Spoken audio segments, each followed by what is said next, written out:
Wayamba Denuwanat.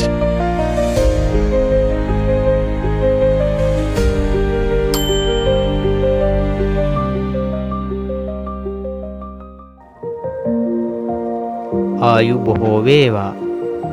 අද කියන්න යන්නේ සරල සෙන් කතාවක්.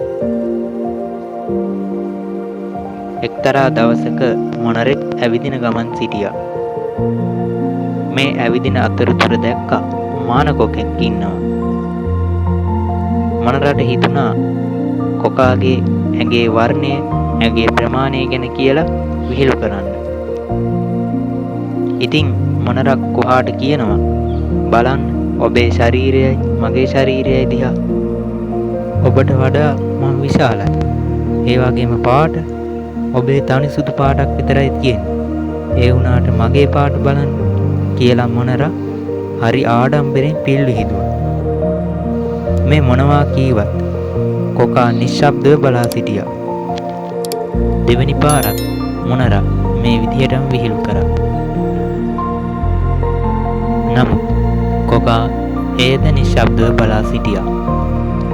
ඊළඟ පාර විහිළු කරන විට කොකා මෙතෙක් වේලා läග සිටි ගහේ අත්තෙන් ඈතට පියඹලා ගොස් උඩ ඉඳන් මොනරට කීවා, පුළුවන් නම් මාත් එක්ක පියාඹන්න එන්න කියලා.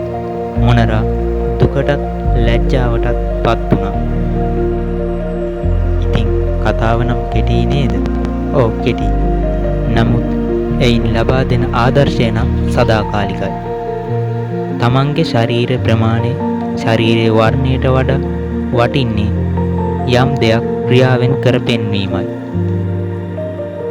මෙවැනි මොනරුන් ඔබගේ ජීවිතයටත් හමු වුණොත් ඔබ මානකොකෙක් වීමට වග බලා ගන්න. තෙරුවන් සරණයි.